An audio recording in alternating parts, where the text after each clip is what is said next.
This will be a video on BGP and best path selection, particular to how Cisco implements it.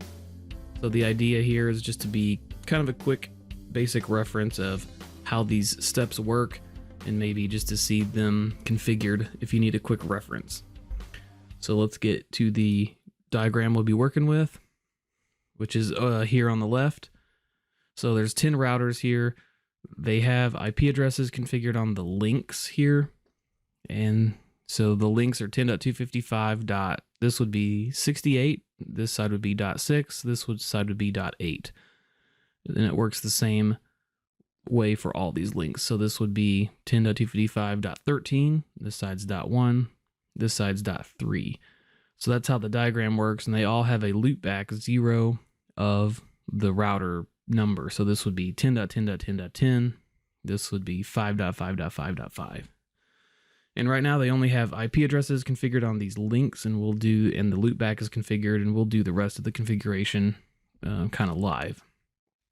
And we're gonna use IPv4 here in this example, but these same concepts would apply for multi-protocol BGP if you're carrying something else besides IPv4, like IPv6, VPN-v4, EVPN, any other kind of route types like that. So what we'll be going over a little bit is this document of Cisco's BGP Best-Path-Selection that you can usually Google for, and it's the first link. And it's just the steps on how Cisco devices pick a best path. There's 13 steps, or according to this document here. Starts with the weight and then the local preference. Goes down to eventually they're going to pick a path or pick one of the routes, if there's more than one to choose from. And so this is what we'll just give an example of each of these to see how they work. So this can be a quick reference. Now, one important thing about this document would be kind of prerequisites. So these have to be true, or these have to be worked out before Cisco will even go through the best path algorithm. Two of the ones I'll point out would be this one, where if the next hop is inaccessible, that will fail to continue on. And I'll actually show this happen so you'll know what to look for. And then this one, paths from an eBGP neighbor if the local autonomous system appears in the AS path. This is basically an eBGP loop prevention. So in other words, if I'm in 65,007 and I generate a route and it goes all the way back around and comes back in, I'll see my autonomous system number in the path and I'll drop it. Now that's usually a good thing, because that is how eBGP does loop prevention. So these need to be worked out before we go to the best path algorithm and these steps. And then once they're worked out, then we'll look at how does weight work, how does local preference work, locally originated routes. So let's start with, I think, the initial configs. So for the initial configs, we're going to, let's get the console up, and I've got them, just to speed up a little bit of time, I've got them kind of written out, but we'll paste them in together so we'll see how this is going to be set up. So again, we're going to use IPv4. The IPs are already configured on the links, so we're just going to do the BGP configuration. So I'll start with router 1 and we'll go to router 10, and I'll explain the topology kind of as we go. So router 1 will take this config. It's in BGP ASN 65,001. I'm setting the router ID manually. Log neighbor changes is kind of a default command that'll tell us, pop a console message up when a neighbor goes up or down. Here I'm advertising loopback 0. Remember, it has the router ID. I'm advertising that into BGP, and I'm going to do this for all the routers. Key point about this would be whenever we do connectivity testing, when we ping something, we'll want to also source the ping from our loopback, because our loopback is what we're putting into BGP. So that's what's going to be reachable everywhere, is our loopback. So if we don't ping from the loopback, then other routers may not have a route back. And router 1 is going to have a neighbor with 2 and 3, and router 1 is going to be a route reflector, so we don't have to go, do a full mesh of peerings. Could have did that, but route reflectors are common, way to scale your internal, your iBGP domain. And so that will work for router 1, and we'll go faster with the rest of them. So here's 2. Again, it's the same thing, advertising my loopback, set the router ID manually, and then I've got 2 neighbors. One's in my autonomous system, one is not.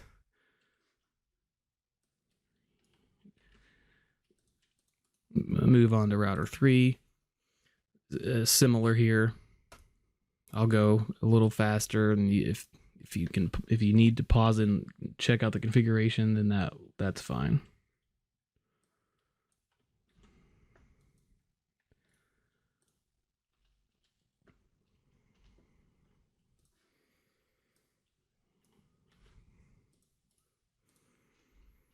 So again, 5, notice it only has eBGP neighbors.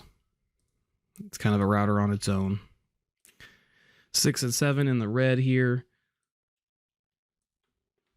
they're going to have an iBGP neighbor to each other. No route reflector needed here since there's only 2.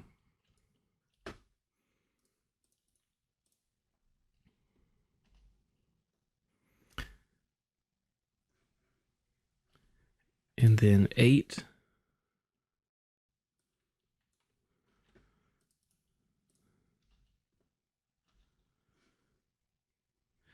Eight, 9, and 10, they also will have a route reflector, which will be 10.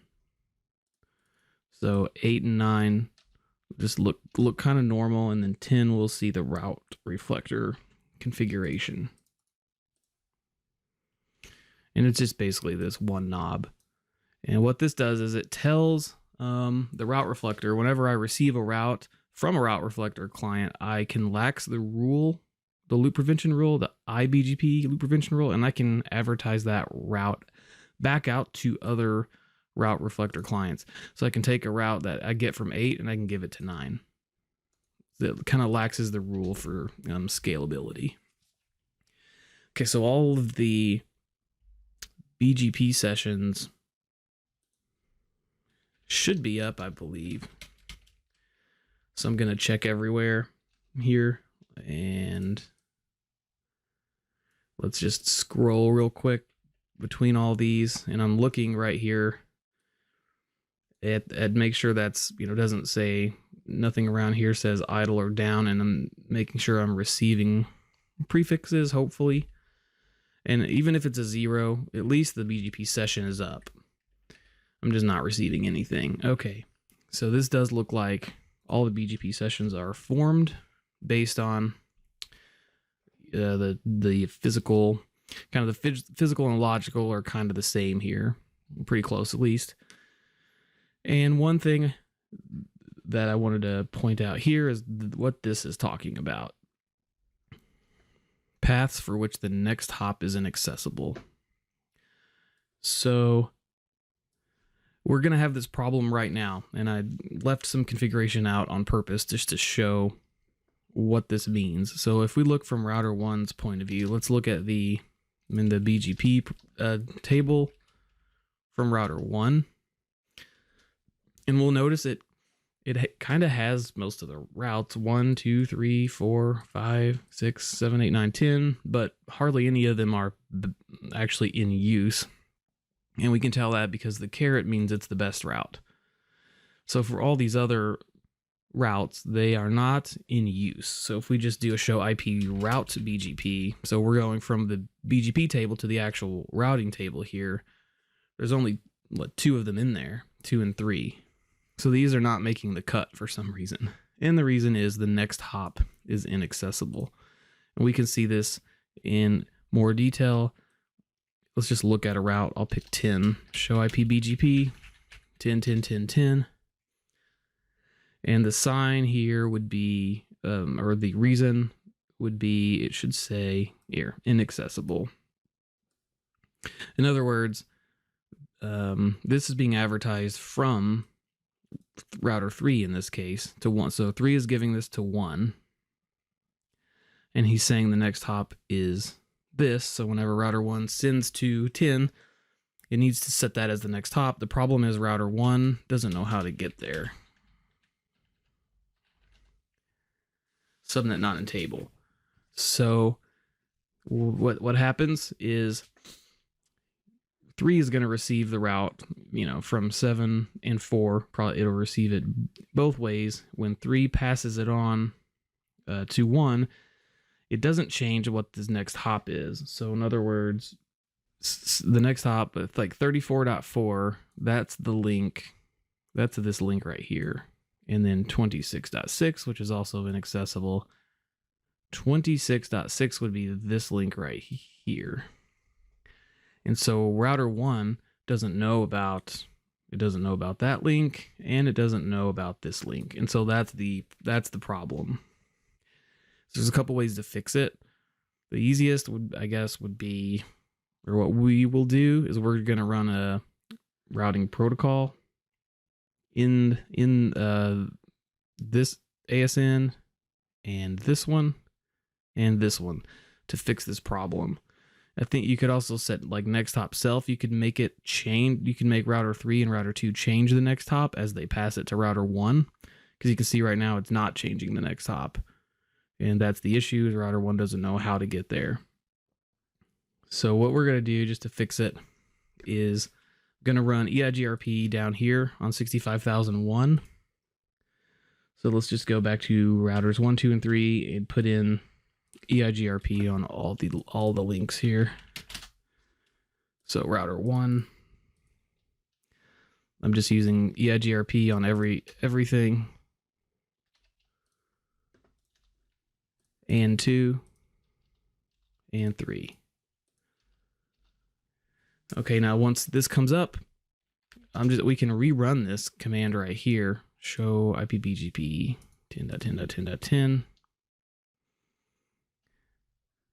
And now you notice that it's not inaccessible. It actually has an IGP metric here, and it can reach the next hop. So if I also scroll up, do the show IP route, this was the old one. Looks like it's preferring this path now, but even if I do show IP route to this one, now it knows how to get there. If I show IP route to this next hop, it knows how to get there as well.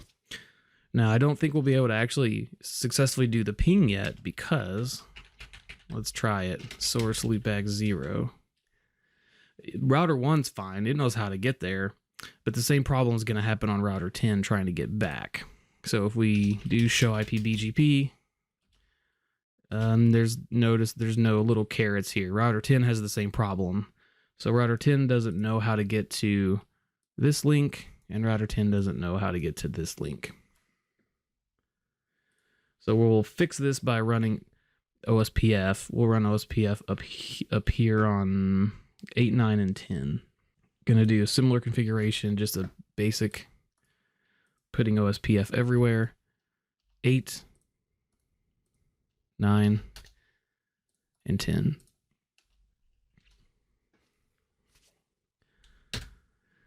And last, we're going to put RIP on 6 and 7. Just to make sure that those two are good as well, and they don't have the problem. So 6, 7.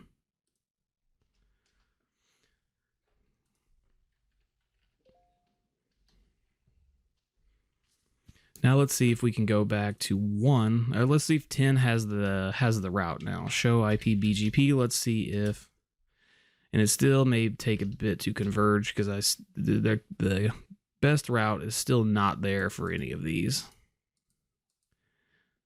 Okay, so the adjacency is still coming up for OSPF here. Show iBGP. There, now it's starting to look better. Now it actually has a route, and we know this again because of this caret means that it's chosen as the best route. It's in the table. It should also be in the show IP route BGP. Now we even have a route back to 1. So on router 1, let's see if we can now ping, sourcing our loop back. Now it's there. So if we look at our BGP sessions again, so summary, it should look, now we're receiving prefixes. There shouldn't really be any that say 0 like there was before. So that was an indicator of a problem before. And now it looks like it should.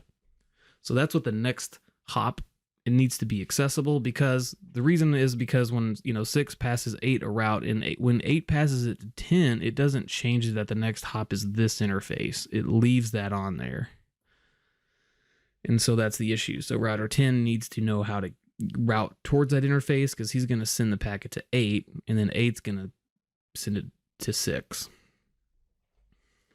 So as a final verification before we actually start going through these 13 steps, let's make sure our topology is good, and then we will actually go through the best path selection. So what I'm going to do on all the routers here, just as a test, I've got a little TCL script that pings all the routers. This is just a simple basic script that you can find online or studying for the CCNP or something.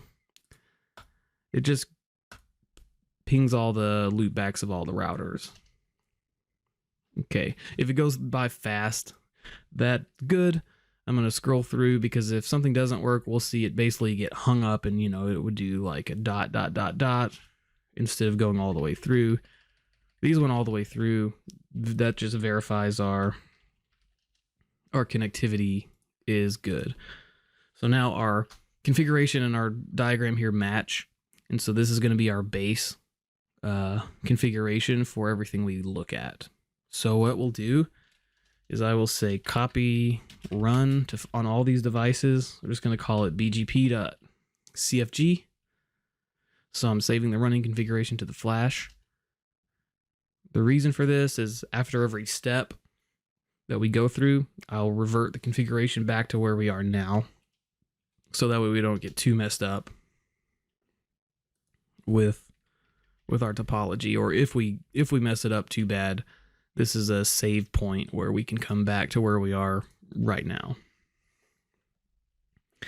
And last thing that I can think about that's maybe worth noting is a quick noting a difference between BGP and an IGP like eIGRP, and why BGP is so complicated. Like, why do we have to go through these 13 steps? Because this is different than how eIGRP would work. It doesn't go through these steps, and basically it's because when when BGP passes routes back and forth, they pass more than just the route. So the route can come with a local preference. The route can come with the way it was originated. The route will come with an AS path. The route can come with a metric. So these are attributes that come with the route in BGP. Whereas in eIGRP or OSPF, everything is based mostly on the link. So it's, OSPF uses the cost of a link. eIGRP uses the bandwidth and delay of the link. The implication here is if you need to do traffic engineering in an IGP, you have to modify the link. So we could go here in eIGRP and raise or lower the bandwidth or the delay, and that would affect how traffic flows in and out of that link. However, the thing about how that works is it affects not just one route, but all routes through that link. So you can't really target a specific route in IGP, because as soon as you modify the bandwidth and delay here, you hit everything that goes through this link. You can't just target a single route like you can in BGP. So with BGP, we can catch a specific route and set the local preference and only affect just that one route. You can't do that in OSPF, eIGRP. Now you could maybe put a distribute list and block a route from being learned, but that's not the same as traffic engineering it, making it go this way rather than that way. Like you can block it, but you can't really manipulate it like you can in BGP. So that's just the key difference between the way these two work at a high level. So I guess with that being noted, we can move on to look at the first item here, which is weight. So with weight, what we want to do first is let's look and see how something works currently, and then let's manipulate it. So let's see how router 1 is going to 10, because we know it can ping it because we tested that before, but let's trace and see how is it going. If I want to go to 10, source from loopback 0, what path am I taking? So I'm going from 1 to 2 to 6 to 8 to 10. So I'm going from 1 to 2 to 6 to 8 to 10. This is how I'm getting there. So let's say we wanted to maybe change that path. Instead of router 1 sending it over to router 2, we want router 1 to send it to router 3. And then router 3 can do it at once. Maybe it'll send it that way, maybe it'll send it that way. But we can control, right here, which way router 1 sends it. So first thing we want to understand is why is router 1 going, left to begin with. So we can look at show IP BGP. We'll look at the BGP table, which will show all of our attributes. Like I said a while ago, was when BGP passes prefixes, it passes more information too. Like it can pass a metric with it, a local preference with it. All these are attached to the route. And so here, router 1, it's showing that it has two options that it can use. And you can notice a lot of these values are the same. Local preference is 100. The metric, this is the metric that's passed along with the BGP prefix, that's 0. The origin IGP is the same. And so what router 1 is doing internally is it's going through this list, and it's going all the way down until something matches, and then it's picking one of these two over the other. Of course, we can see which one it's picking because it has this word best by it. And a neat little command we can also do is tag on the end of this. You can put best path reason, and it'll tell you here. It'll add a new line. This is saying that this has the higher router ID, and this one is the best path. So higher is not preferred, because once you make it so far down this list, it's going to say that the lower router ID is the one that's going to be preferred. So it's making it all the way to step 11. Router 1 is making it all the way to step 11 before it finds that of the two paths, I got one from 2 and one from 3. So here I got one option from 2, one from 3. I'm going to pick 2 because it has the lower router ID. Now what that means is if we want to change the way router 1 works, since it by default it's going to go all the way down to step 11, that means we can change anything from 1 to 10 to change this behavior. So a lot of options. We have 10 options to change this behavior. We'll start with a weight. So we'll use weight configured on router 1 to at least the first hop will send it to 3, and then 3 can do it at once. A couple ways you can configure weight. I like to do it a little bit specifically, and I'll show you what I mean here. I'll go ahead and put the configuration in. So what I'm doing here is making a prefix list to match only the prefix we want to target.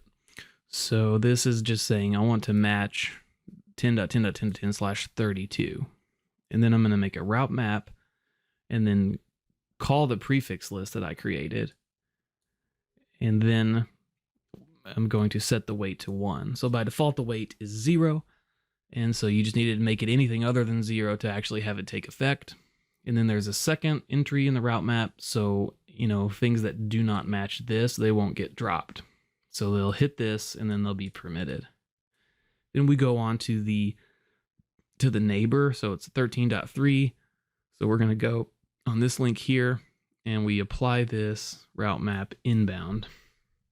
What that means is whenever I receive routing updates from 3, when they come into me on this link, they're going to get processed through this route map. I'm going to try to see if they match this. If they do match this, I'm going to set the weight to 1. If they don't match that, I'm not going to touch it, but I'll permit it. So this should catch this route that comes in, this way on router 1's interface, and it should make it preferable. So let's paste that in. It is slow. I even made myself a note when I was labbing this up that it took longer than I would have thought. Show iBGP. Let's just look at the whole table right now.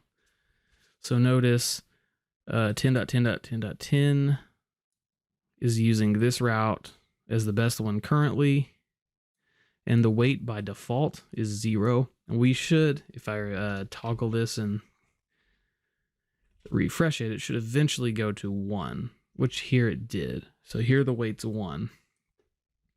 And notice that now this became the best route. Notice the next hop is 37.7, which now it looks like it's this interface. So let's trace and let's see if it changes the path.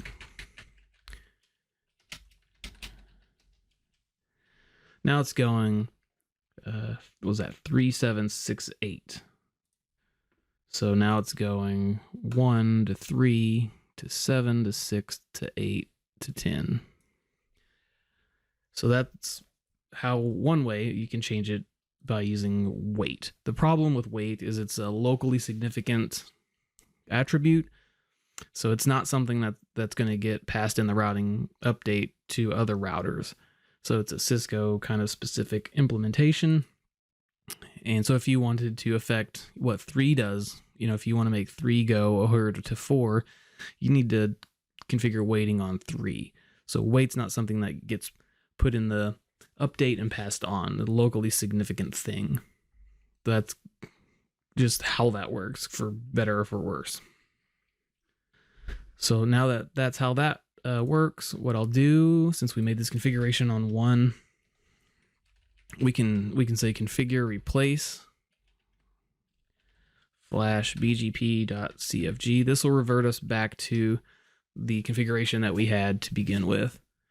And then we will look at the next one, which is local preference. So with local preference, the idea here is to make traffic in our autonomous system go out a certain link that we choose. So if we're talking from 65001 perspective, this is a way to influence traffic outbound. So let's see how some of these routers are. We'll go to 10 again. Let's see how they are currently going to 10. We kind of know how 1 is, but let's see what 2 and 3 are doing. So we got 26810, 26810, 6810 from 2. So same way there, and then 76810. Okay, so 1 and 2 are going through 6, and then 3 is going through 7. So we can do, in our example, let's say we want to make everything go through 7. So we want to make 1 and 2 go through 7. So the way we would do that, let's just go to 1 and look at the BGP table first. Show iBGP. So if we're going to 10.10.10.10, notice the local preference, the default value is 100. And if local preference is the same, then between 2 routes, then it'll just go on to the next criteria. So this is what we're going to change. So router 1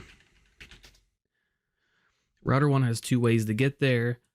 and the local preference is the same for 1. So we're just going to manipulate one of these, and we're going to raise the value because it's the higher local preference that is configured. Now this will be a configuration on router 3. What we want to do is, let's see, 3 to 4. Let's actually make our traffic go, because right now it's going, that's going there. This is going there. So our configuration, we're going to make this whole autonomous system go this way, just to change it to where we can see it visibly. So the way we're going to do it is we're going to catch the routes when they're being advertised from 4 to 3. We're going to catch them as they come in on this interface. And then we're going to set the local preference of 10, 10, 10, 10 to a high value. So what we should see is we're going to catch this route and we're going to change that to, 101 or something. So let's look at the configuration to make this work. And this will be a configuration on router 3. So I'm making the prefix list just to catch it, to be specific, so I don't catch everything. And then here I match it again. This time I'm not setting weight, I'm setting local preference, and I'm just raising it up 1. And then I'm permitting everything else. And here I'm applying it in. This is where I darked that circle a little bit because I'm applying it inbound. So when I'm receiving route updates into me, I need to run them through this route map. So if we paste this and wait a bit, we should see this whole autonomous system now using this link. Now this is different than wait because, like I said, wait was locally significant. Wait doesn't get put in the BGP packet and advertised on, whereas local preference does. So 3 is going to pass the route with the local preference to 1. 1 is going to pass it to 2, again with the local preference. This should affect this whole domain. So this is one way to influence your traffic if you want, something to go out a certain way or a link. Let's see if that's enough to do it. And notice there's the weight that's different, and it's going the next hop, it's going out this blue way here. So let's check it for 1 as well. I'm just going to do an up arrow. And here's notice the best before was normal 100. Now the best is because of the local preference. So router 1 is also going to 34.4. And 2, let's just trace on 2. It's going 134. So 2 is going to 134. So everything is going outbound that link between 3 and 4 because we caught the prefix as it came in, modified the local preference, passed it on to our own system to attract the traffic to go out the link between 3 and 4. So that's how local preference works. It's a policy that you apply inbound, but it actually affects outbound traffic. So since we made this configuration change on 3, we can do configure replace /BGP to get us back to our normal configuration. So wait, local preference. And the next one is a router being locally originated. So the idea with a locally originated route is whenever a router is advertising the network into BGP itself, it's going to prefer that over something it learns from somebody else. So if router 1 is advertising the 1111, and then it also learns it in another direction, it's going to prefer the way that it's doing it itself because it's doing the origination. So the assumption is I know for sure how to get there. The fact that somebody else is telling me, I'm not going to pay attention to that. So this step would have the router prefer its own. And what one interesting thing that it does, BGP does here, whenever you originate a prefix locally, Like, so router 1, we'll just look at it for everybody because everybody's doing it. What it does automatically, we didn't configure this, but because router 1 is advertising, its loopback, it sets the weight automatically. So that's nothing we configured because it's like that for everything. So 2, when we, generated this into BGP. So let's look at the BGP.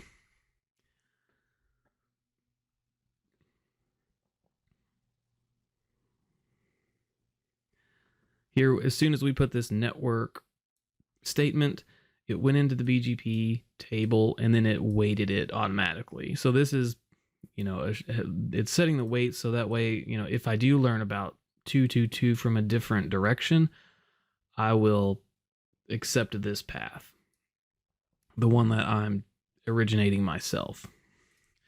So that's this might be a little harder to lab. Let's think. So let's say so router 1 has 1111. So if we go to router 2, maybe let's try to go to router 2 and let's also advertise the 111 network from router 2. So if we do this, and then let's also on router 6, let's advertise the 1111 from router 6 as well.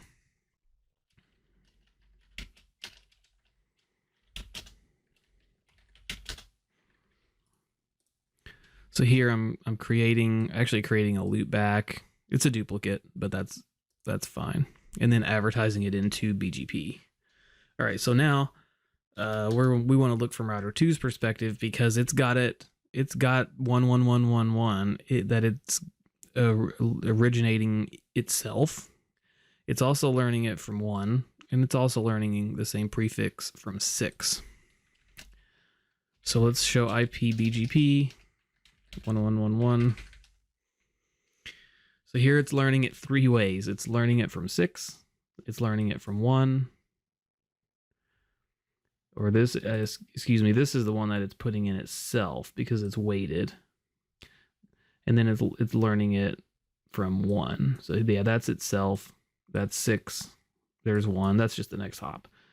But notice what it did with the one that it did itself is it weighted it. And so, and for that best path, notice it's got the best by it. And then if we look at best path reason, it will say it's using the weight. So this step sets the weight, which kind of kicks it back to step 1. So it's a little bit interesting how this step works. Is prefer the path that was locally originated, and it does this kind of through setting the weight, which kicks it back up here to step 1. But the idea is if I'm originating this, then I shouldn't be learning it and trusting it from somebody else. So let's reset the lab and move to the next step. So with AS path, the idea here is to make a path look either preferred or less preferred. You're really making it look less preferred in order to push traffic to another link. This is one of the more common ones used to manipulate path selection because it's high enough up on the list here. It's step 4, so it's pretty powerful. 1, it's early on and it's pretty easy to do. So what we're gonna do here is look at how it works first. So the AS path, it's included in, like we said before, BGP includes these attributes with the prefix. So if we look at how router 1's getting to 10, 10, 10, 10, the AS path is included. So this gets passed around with the update. Now what this means is this prefix originated in 65,007, and then it passed through 65,003. So each autonomous system that it passes through, it appends itself, or prepends itself, I guess in this case. It puts it, to the left. each autonomous system that it goes through will put itself on the list. And so like I mentioned at the beginning, this is a loop prevention.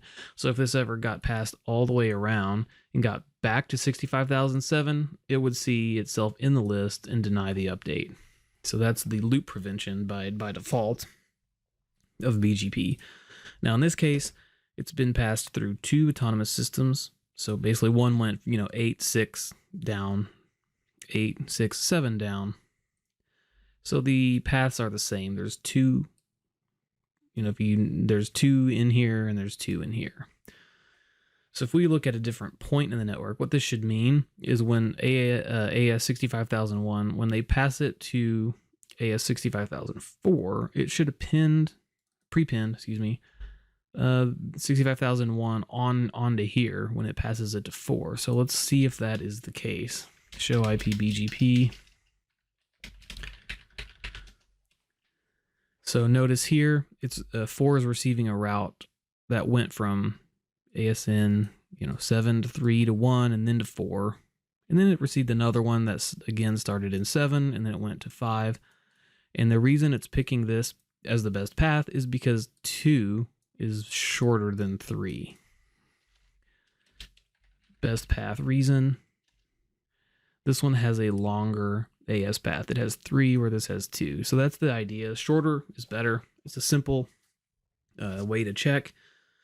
So this is how it works just by default. We didn't even have to manipulate the lab or anything, but just for fun, we will. So let's see how.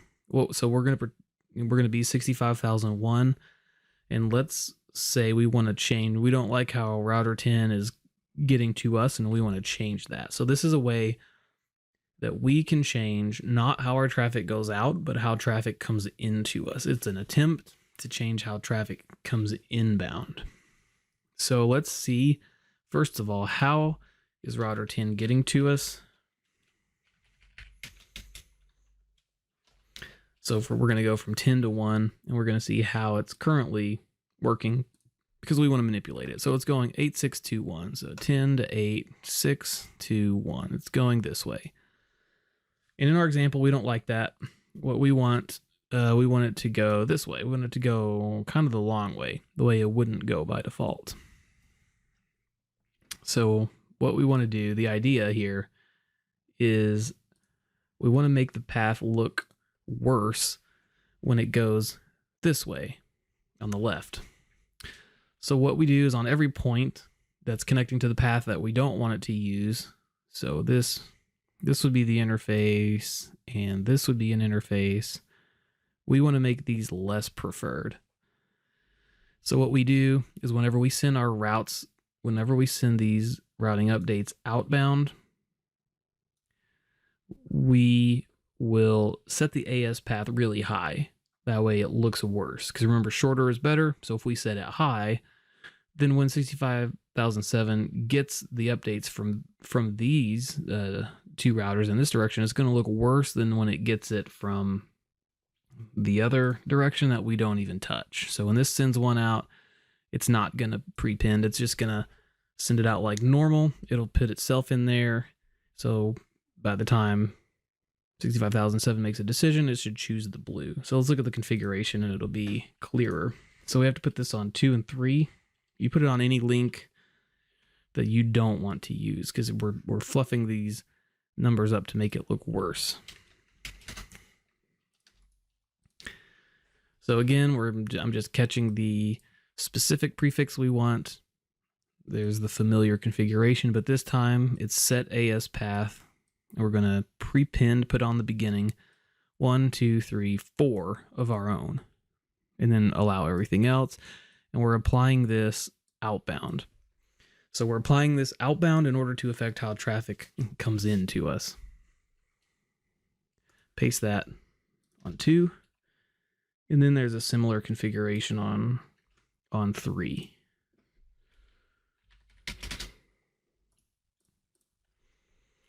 And again, applied outbound to 37.7. So it's this little red arrow here. And we're fluffing these numbers up really big so they won't be preferred. Now if we go, it may take a minute here, but let's look, show IP BGP. Let's look and see I meant to do 1.1.1.1. And so right now, let's see, it's using 1, 4, and 5. So in router 10, it's using the blue. It's using the blue link already. So if we do a trace, it's going from 954.3, 954.3.1. So it's taking the blue already. So this worked because we can see there's only 3 in here, which is going from, again, the 1.1.1 prefix started in 65,001, and then it was passed to 4, and then the routing update was passed to 5, then the routing update was given to 65,007. So it went through, there's 3 numbers, 3 values here, whereas this one, it got fluffed with like 4 values to begin with, and then a 5th got added. So the calculation is basically, which is better, 5 or 3? 3 is lower. 3 is lower according to this, shortest AS path. And so that's how AS path is used. I guess the bad thing about AS path is it doesn't really load balance very well, because all traffic going to that prefix is going to take this link. It doesn't load balance the greatest, but I guess you could load balance different prefixes if you can. But it is redundant though, so if it would still work if router 3 went down, then the best path would be the one that has, 5 numbers in here. If that's the only one, then that'll work. So that's an example of how AS path works. So we can clear up the lab and then move on to the next one. The next selection criteria is origin type, and this is basically the way something was put into BGP. So you can put something in with the network statement or redistribution, and that has an influence at this step on the which path that BGP will choose. To kind of demonstrate this, I think what we'll do is, because right now we've got everything in BGP based on the network statement. So we went into BGP and said network 1.1.1.1, and then when we do that, what this looks like. Let's just look at it, how we put 10 in. Here we can see origin, IGP, so we put it in with the network statement as one thing that means. So in this example, let's put the link right here between 6 and 7. Let's put that into BGP because we haven't, the cross links aren't into BGP. What we're going to do is put them into BGP and then look at how router 1 sees it, and then we'll change one side to put it in via redistribution rather than the network statement, and we'll see that router 1 is going to pick the one that used the network statement and not redistribution. So this will be a little more clear. Let's look like right now. Show IP BGP 10.255.67.0. So right now it's not in. This isn't in BGP at all because we've only been putting the loopbacks. So what we're going to do is go to 6 and 7. We're going to put this link in using the network statement. Whoops. So there's 6 and 7. Now if we go back to 1, let's see if we can refresh this. That should say 67. There we go. That 67 wasn't in to begin with. I just typed it wrong. But we can see we've got 2 ways, and it is picking a best way right now. But it's picking it on probably, let's see why. So best path reason. It's picking it on the higher router ID, which again, that's really low on the list. We are looking at step 5 now, which if we manipulate this, it will take over because it's higher in the list. But we can see that this link is in IGP, which means they used the network statement, which we can see they used the network statement. So what we'll do is let's go to router 6. So when we're looking at the link here from 1's perspective. So now let's go to router 6 and let's put this link in through redistribution instead of using the network statement. And then let's see what it looks like from router 1's perspective. So on router 6, I've been making prefix lists just to keep this specific. I'm going to catch this one link, route map, permit here, and I need to make a permit 20. It looks like I forgot. Then we're going to take it out of the network the way we did it here and put it back in, redistribute connected. So if we do this, okay, now if we go back to 1 and I refresh this, what we should see is one of these, the origin IGP should change, and then the best path should change. Let's see, origin IGP. So let's do a route refresh here. Clear iBGP in and out just to speed this up. Refresh this. Okay, now we notice 1 just dropped off. It just dropped off completely. The 6 dropped off completely because this changed to made it incomplete, and now we're only left with the 1. We did that just by changing how we put it into BGP. Let's see. We changed that on 6, so let's look at 6. Show IP BGP.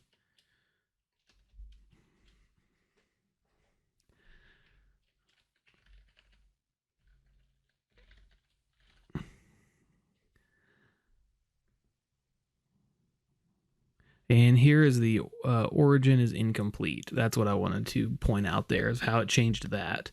And so when that gets, it's going to lose preference in favor of this link. So 1 is going to use 37.7 as the next hop now. And so the point is here we can control a little bit about how we put something into BGP. So now we can reset the lab and look at med next. The next step 6 is called med, or metric, just means metric. And just like an IGP, we want the path with the lowest metric. Now with BGP, there's the metric. In general, it only works whenever you're connected to a provider, the same one twice. So in this case, the application could be kind of limited, because you have to be connected, like AS 65001 is connected to 3. There's multiple links to the same provider. So that's one of the kind of caveats here.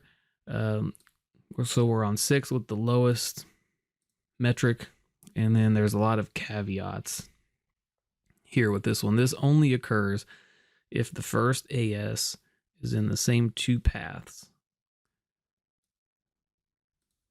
So in our case, we'll look at between 1 and 3, 65,001 and 3. So this is something that we set. So we're going to be from the 65,001 perspective. We set it outbound to affect how traffic comes into us. So, similar to AS path, how we set it outbound to affect how traffic comes in. The original idea is that the IGP metric here is encoded into BGP and then passed along. That way, router 6 and router 7, if they want to get to a destination to us, they'll use metric as the determiner, and then they can send it in the link where the router or the destination is. So in other words, it's trying to get to the destination quick. And 65,001 does this by putting the IGP metric into that BGP field, passing it on, and now this AS knows, if I want to get to a destination that's over here, I need to use this link because it goes there faster than if I were to use this link, and then it would have to travel over here and then finally get there. That's the original idea here. But we can use this to manipulate traffic, how it comes in. So let's do an example here. So normally 65,003. Let's see how it sends to router 1's loopback. So if we go to 6, it should, I would think it would just be using both links, but let's see here. Trace. So we got 2 to 1, so it's going 2 to 1, and then I would expect this to go 3 to 1 if we do this on 7. Okay, so 3, so it's routing, kind of in an equal way. Maybe that's what we want, but in this case, we want to change it. So what we want to do is right now it's using both links. So we want to change it to where when traffic comes in, let's say we want to make it go this direction. We want to make it come here. So the idea is similar kind of to AS path. We want to make the other way look worse. So we want to, whenever we advertise out in this direction, we want to make it look worse. The way we do that is we can set the metric. So if we look at, how is 6, what is it using right now? Show iBGP. We need to make sure it's actually picking the reason, reason that's on this list that's lower. In other words, if it's currently making the decision on 7, 8, 9, or 10, then this will work for us. We can modify this. But if it's making a decision on AS path, this won't work because it's not gonna make a hit. So let's first make sure how is 6, how is it getting to 1, and then here we can just use best path reason. It is here. It's saying the same metric, but the path is internal while the best path is external. Okay, so it's making a decision further down, but it is saying the metric is the same. So that's going to be something. So metric 0 right there. And then it's missing from this one, which means it's default, which is 0. So we're going to make the metric worse on this link so that we can prefer the other. We're going to make it worse on this link. And so how we can do that is go to router 2.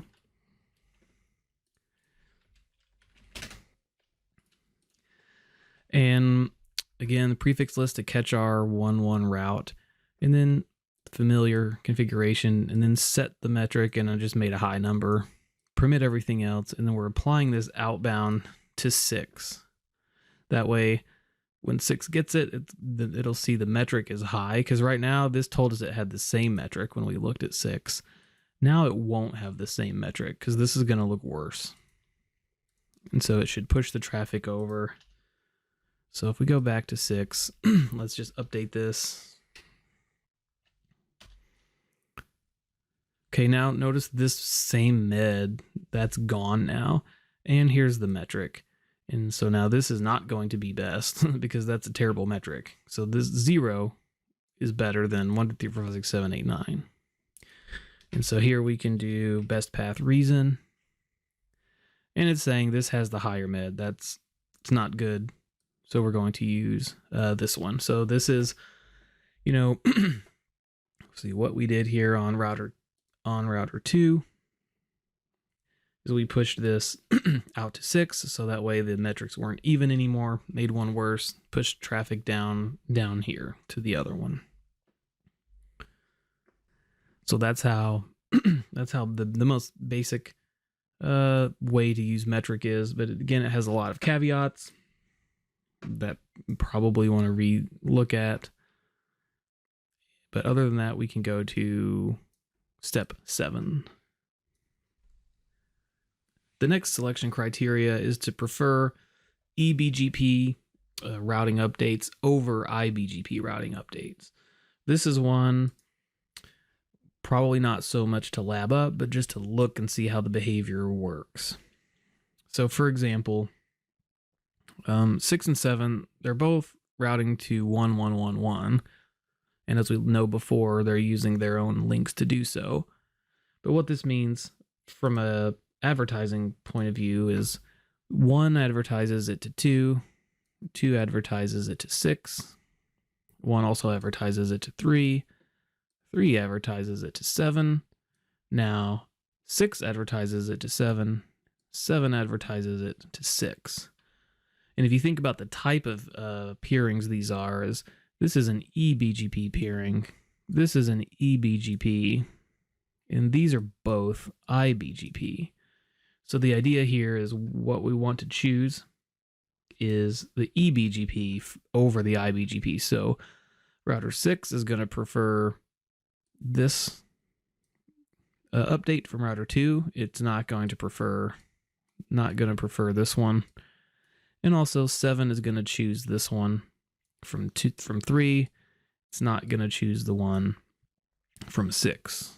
So that's the idea here, and let's look at it. So if we go to 6, let's say what's my show iBGP for how do I get to 1?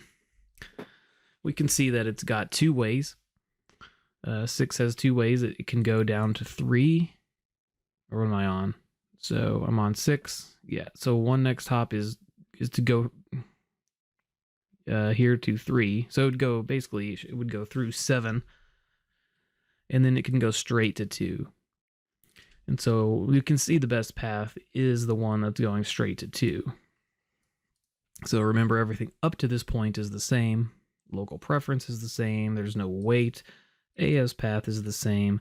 Med is the same. There's med 0. It's missing here. That means it's 0. And we get down to selecting an external path. Notice here it also says I learned this from an external or an eBGP neighbor. This one I learned from an internal neighbor. This one I learned from 7. This one I learned from 2. If we're still unsure, we can just, we can say best path reason. It's telling us the metric is the same, but the reason this is being chosen is because the best path is external. So in other words, 6 is receiving this from an eBGP neighbor, and I'm going to use that over what I get for 7. Now, if this goes down, if this link goes down, yeah, it will totally use this other one. But when it's getting 2 and the criteria is equal up to this point, it's going to prefer the eBGP path. So that's how that one works. And what's that, step 7? So we're getting down on the list quite a bit at this point. And so for traffic manipulation, now we're starting to get, low on the list, to where the lower you get, probably the more unused you would actually use for traffic manipulation. But at the end of the day, BGP has to select the best path. So we're looking at all the steps of how it does it. So that's how this one works. So we can go to the next one. The next criteria we're at is to use the lowest IGP metric to the next hop. So this means, if an autonomous system has 2 ways to get somewhere internally, it's going to be running, eIGRP or OSPF.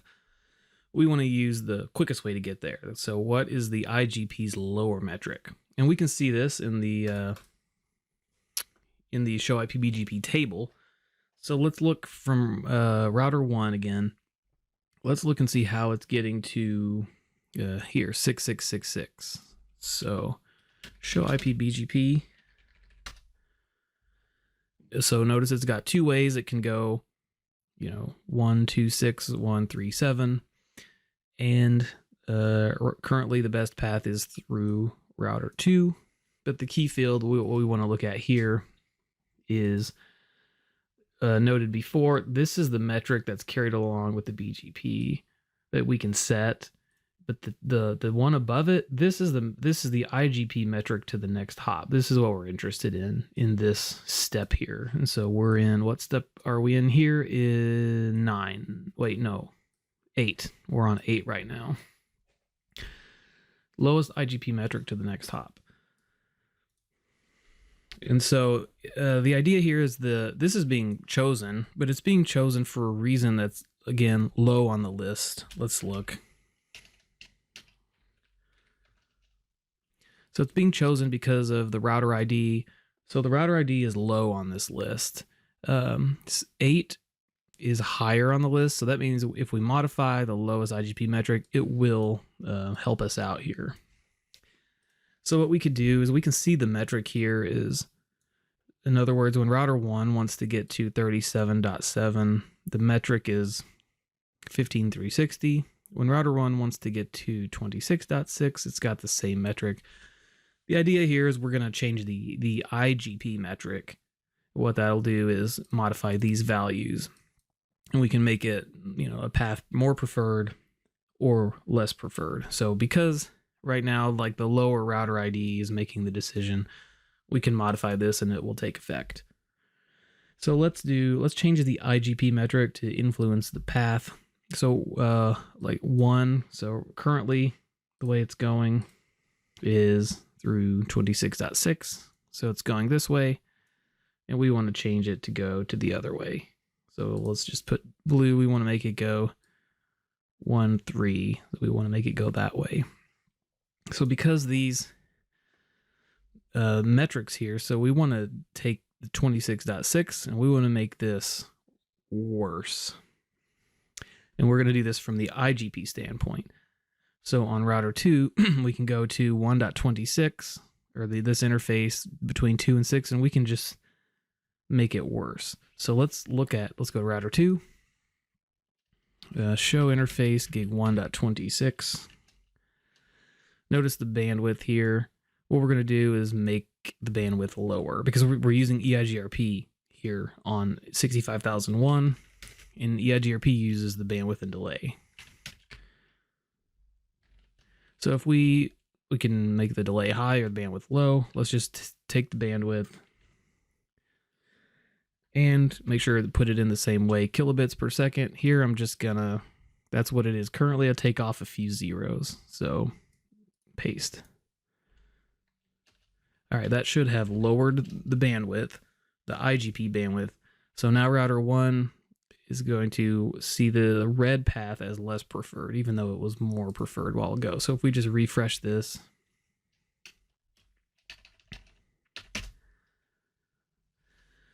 now notice how much worse this is, because now from an eIGRP perspective, to get here, it's a lot worse now. And now this is more preferred, therefore it's the best route. So now if we do best path reason,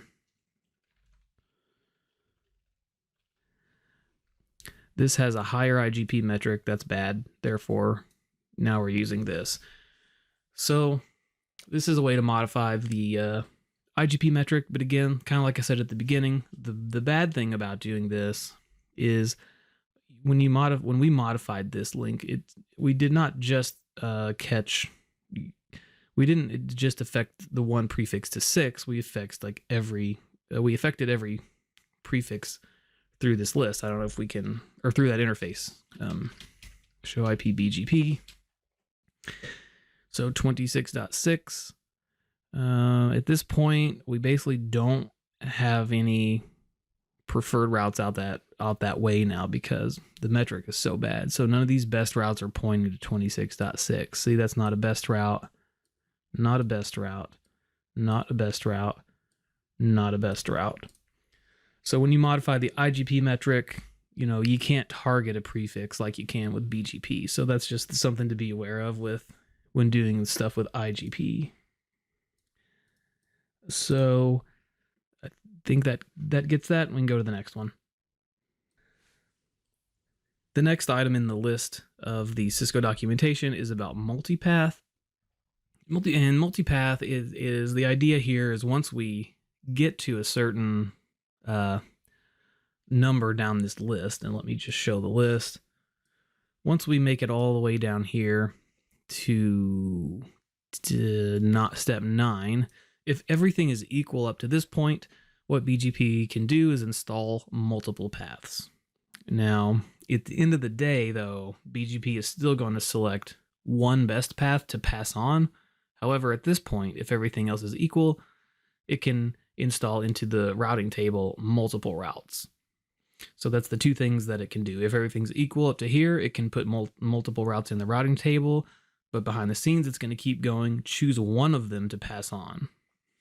So that's how it works. So what we'll do is we'll just turn on. Now, this isn't really, trying to think if I would call this like a traffic engineering technique or just to show it's in here. So I'm going to show enabling it here.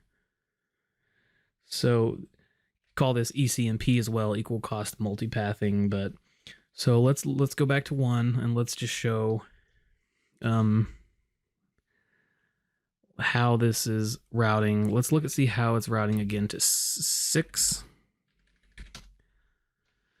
Now notice it is picking a best route, but it's picking the best route based on the lower router ID. That means everything up to this point should be equal. So because it's picking the router ID, which is down here somewhere, everything's equal up to step 9, which means we can do multipath. I think we can see this if we do best path reason. No, maybe not. A while ago it showed it. Can't remember what command I ran. But it is higher router ID, so we know step 9 is fine. So let's also, before we do this, so everything's equal here. Let's look at the final way that it's getting there. If we look at the Ceph table, notice there's one entry. So whenever 1's going to 6, it's going out gig 1.12, which is going out the left direction here. So right now it's going out this direction, but we want to also enable it to go in that direction both ways. So currently multipath isn't enabled, it's picking 1. What we can do though, the configuration is pretty simple. On router 1, we'll just go into BGP, I'll paste it just so keep everything consistent here. Under BGP, we just say maximum paths iBGP 2. And you do have to put iBGP, at least in this case, because like we're receiving our updates from 2 and 3, which are iBGP neighbors. If you don't put that, it defaults to eBGP. So this configuration is pretty simple. Let's go to Ceph and see if it's already updated. So now we can see it's going out both ways. And if again, show IP BGP. Now there's an option here where we can see that it does have, we can tell that it's doing multipath here. So that means everything up to step 9 is the same and we're able to install both paths. But at the end of the day, like I said, BGP still picks 1 to pass on and it's going to pick that one. So that's how to enable it, show IP route. And there's your 2 equal routes. Traffic share count is 1, so it's evenly distributing both ways here. So that's a multipath.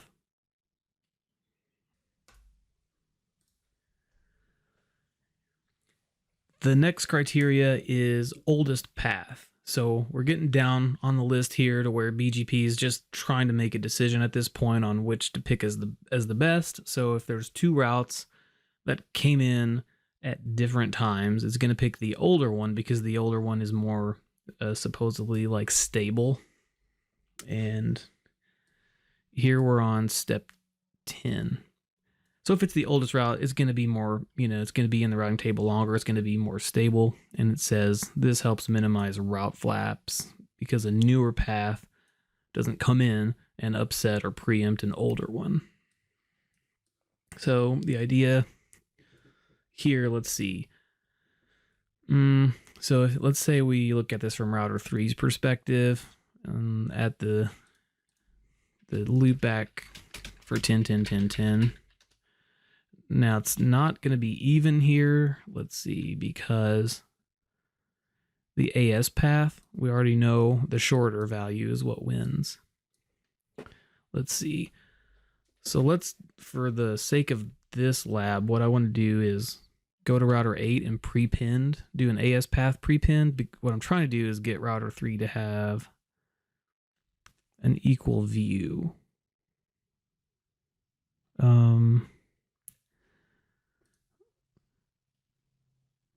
internal, external. Yep. So let's go to 8. And this will be clear what I'm doing here in a second. So I'm doing prepending, which we looked at. It was one of the first steps, step 4 maybe. And I'm just adding 1 to it. That way, just trying to get simulate router 3 to have an equal view. So let me go here, refresh this. May take a minute.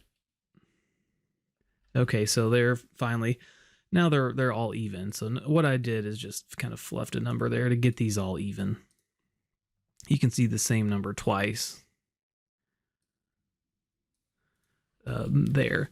But the point is now it should be making the decision. So here it's picking this one as the best. Let's see, best path reason. In here it's saying path is younger. Okay, overall, so if the path is younger, then that means it is not going to be preferred. And so here we have, or this one here, the path is older. I think we can see, here's April 19th. So you can see this one came in, this one is older, and therefore it's the best path. So what this is saying is, it's going through this. So we're looking at, we're at 3 and we're trying to figure out how to get to 10, 10, 10, 10. We're going down this list. Everything's even up to this point. Multipath is not enabled in this case. So it skips it and goes here. When both paths are external, prefer the path that was received first. So both paths are external. And then we come down to this step, which says which one's been here the longest.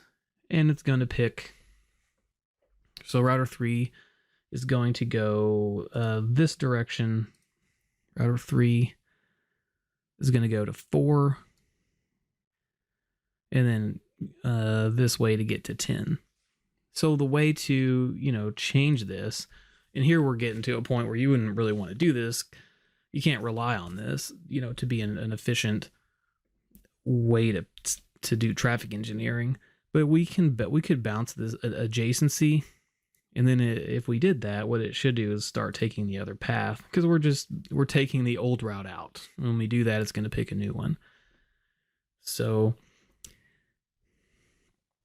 so currently, it's the best path is going 3, 4, and it's because it's the oldest. So if we go here between 3 and 4 and bounce this adjacency, let's just do it. Let's look at our BGP table and take the 34.4 neighbor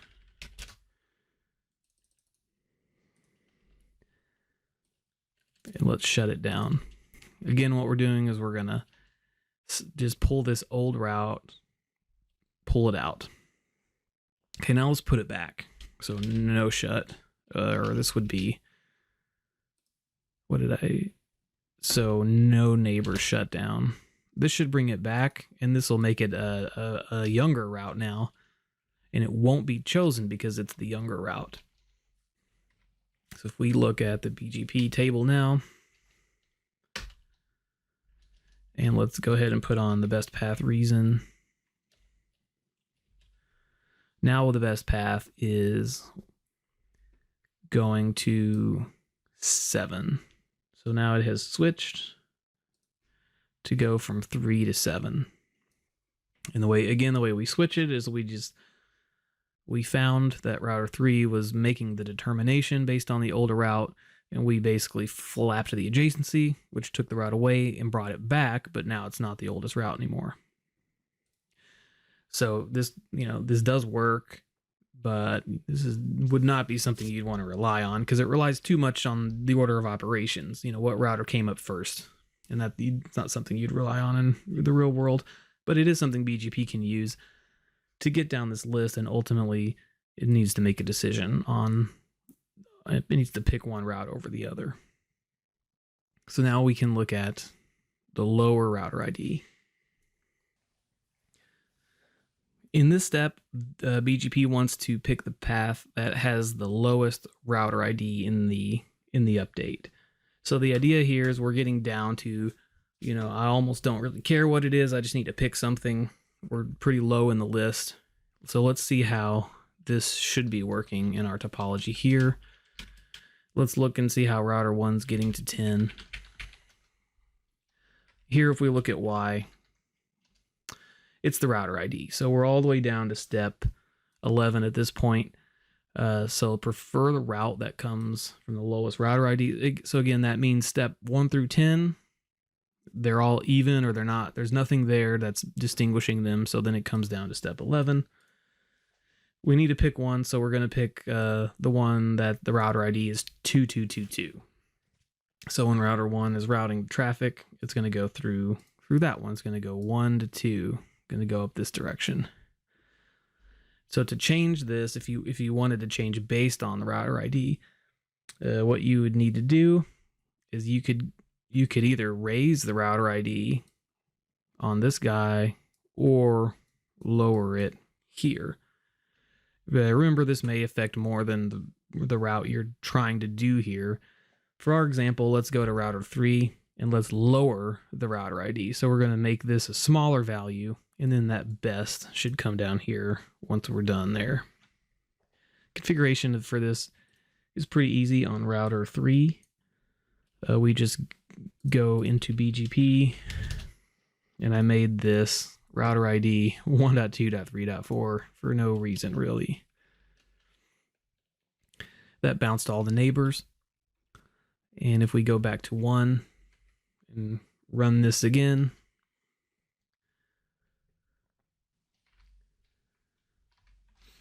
and here it finally is. Notice the best path moved up here to the lower router ID. Now this one's higher. So that's one way we can change it based on the router IDs. You just got to go to 1 and either raise it or lower it. And that would affect all prefixes that are, actually coming down this far in the list to make that decision. And that should be good for the router ID. The next criteria is to find the route with the smallest cluster link list, or cluster list length, excuse me. The idea with this is maybe it's similar to AS path, where we're looking for the smaller list. So it's going to come down to, 2 smaller than 3, basically. But what is the cluster length list? So this is something that's put on by route reflectors. So in our case, router 1 and router 10 are route reflectors. Whenever a prefix goes through a route reflector, the route reflector puts itself in the cluster list. And you can see this. Whoops, if we let's go to router 2, and let's look at our route from 3. So remember, 3 passed the route to 1, 1 reflected it to 2. When 1 reflected it to 2, it put itself in the cluster list. And so router 2 knows this came from a route reflector based on this list. So the idea here is the more route reflectors that this goes through, the worse it is. So if everything else is equal, when it comes down to this point, if the router has equal paths up to this point, one's only went through 1 route reflector, the other one may have went through 2, 3, or 4. It's going to pick the one with the shortest list. I can't really demonstrate it because my diagram is too simple. But if we had another route reflector, say we had redundancy, because maybe you'd see this in a redundant environment. So you'd have a link to this route reflector, say this is router 11. It would have a link here. Now, if you think about the way prefixes flow, 3 would pass it to 1, and then 1 would pass it to 2. Okay, that's the shortest way to get there. 3 would also pass it to 1. 1 would pass it to 11, and then 11 would pass it to 2. Now, this is the worst path, because when it goes from 3 to 1 to 2, 1 puts itself in the cluster list. So it would put itself in there, 1, 1, 1, 1. That's the one it's going to choose, because the other option, it goes from 3 to 1 to 11 to 2. You're going to have 1's going to put itself in the route in that list, and then 11 is going to put itself in that list. And so now there's 2 in this list, that's not going to be preferred over the 1. So that's how it works. It's the lowest number of route reflectors in that list would make the decision here. And again, that's only applicable to like route reflector environments. So let's go to the next one. This is the last step. So BGP comes all the way down to the list. It needs to make a decision, and it hasn't at this point. This one will be the final way that it picks a route, and it's going to be the lowest neighbor address. So in our diagram here, let's see, this is if you have 2 routers with 2 links running iBGP. So this is hard to show here, but what I'll do is I'm going to add another link between 6 and 7. So let's say I'm going to add a second link to show how this will work. So let's go to router 6 here. So all I'm doing is making a new interface and making a new iBGP neighbor. Nothing is really fancy or special about it. We're just going to see its default behavior. But you have to have it set up 2 links go into the same router, because if you don't, then the step above that we just talked about, different router ID, that would make it never come to this step. Here the router ID is the same because you're connected to the same router. So this is only going to be in cases like this. Because now that we have 2 links here, if we go to router 6, for example, and let's say, how do we get to the loopback of router 7? So show iBGP. I've got 2 ways. Again, everything is the same. Wait, local preference. The metric here is 0. And we're all the way down. This is being picked as best. And if we ask why, here it's saying higher peer address. So again, remember the router ID is the same, one we just talked about. Then it comes down to the address that's in the neighbor statement. So if you look at the BGP configuration on router 6, we've got 2 to router 7. We have 2 links to router 7, 10.255, 67, and then 10.255, 123. Well, 67 is lower than 123, so it's going to pick the 67 as best, because this is higher, and we want to pick the lower one. And this is the last step in this process, the lower neighbor address. And it says this is the IP that's used in the neighbor configuration. So this will be the ultimate decision maker if everything up to that point is the same. So to change this, if you want to change the way path takes, you'd have to change the IP addresses of the link. But at this point, we're so far down the list, the better ways to do some of these are going to be up top. Wait is good, but it definitely works when I say good, but it's bad in the sense that it's locally significant to the router. So you might want to be careful, you're not causing loops. Local preference is great for outbound. You set it when routes come in, it affects how they go out. 3 is not used too often because there's just better ways. Local preference is good for how you get out. AS path is pretty good when you come in. And those are by far probably the most common ones.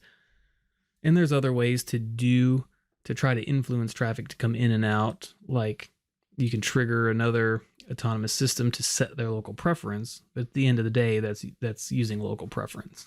And it goes a little beyond what I was prepared to do here.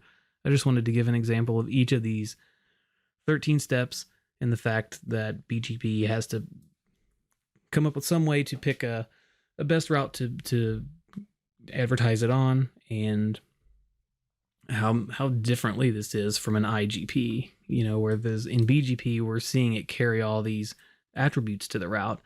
And that's what gives it the policy flexibility. We can target routes, do things to some routes and not others. And that flexibility just doesn't really exist with the way that IGPs work. but hopefully this was helpful and gave some examples of how to do some of these steps.